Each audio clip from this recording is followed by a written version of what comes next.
मायावती एक आम लड़की से उत्तर प्रदेश की मुख्यमंत्री तक। दोस्तों, आज हम बात करने वाले हैं एक ऐसी महिला नेता की जिन्होंने गरीब घर से उठकर उत्तर प्रदेश की राजनीति में अपनी अलग पहचान बनाई, जिन्होंने समाज के उस वर्ग को आवाज दी जिसे अक्सर अनसुना कर दिया जाता है। ये कहानी है बहन मायावती जी की। मायावती जी का जन्म 15 जनवरी 1956 को दिल्ली में एक साधारण परिवार में हुआ था। उनके पिता सरकारी नौकरी में थे, घर में पढ़ाई लिखाई का माहौल था, पर हालात आसान नहीं थे।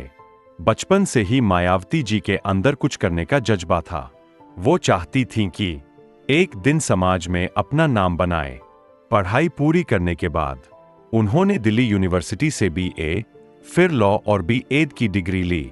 शुरू में वो एक टीचर बनी, पर टीचर के अंदर एक नेता छिपी थी। वो चाहती थीं अपने समाज के लिए कुछ बड़ा करना। फिर एक दिन उनकी मुलाकात हुई कांशीराम जी से। कांशीराम जी उस समय दलितों के हक की लड़ाई लड़ रहे थे। उन्होंने मायावती जी में एक लीडर देखा। उन्होंने कहा, तुम टीचर नहीं, नेता बनो।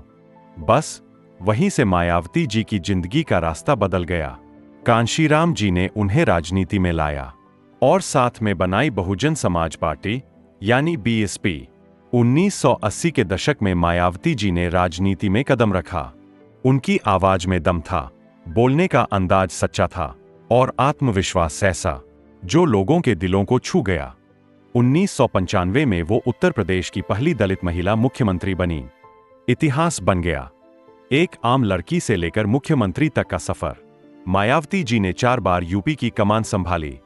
उन्होंने दलितों, गरीबों और पिछड़ों के लिए कई योजनाएं चलाईं।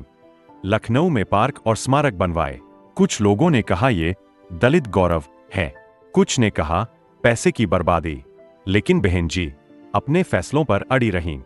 वो हमेशा कहती थीं, ये हमारे समाज के सम्मान की निशानी है। फिर धीरे धीरे हालात बदलने लगे। भ्रष्टाचार के आरोप लगे। पार्टी के अंदर मतभेद बढ़े। 2012 के बाद भी BSP की ताकत घटने लगी।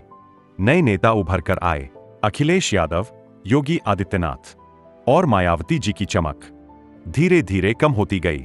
आज भी मायावती जी राजनीति में है, पर पहले जैसी ताकत अब नहीं रही। फिर भी उनका सफर सबके लिए एक मिसाल है। उन्होंने दिखाया कि अगर हिम्मत और मेहनत हो तो कोई भी अपनी तकदीर खुद लिख सकता है।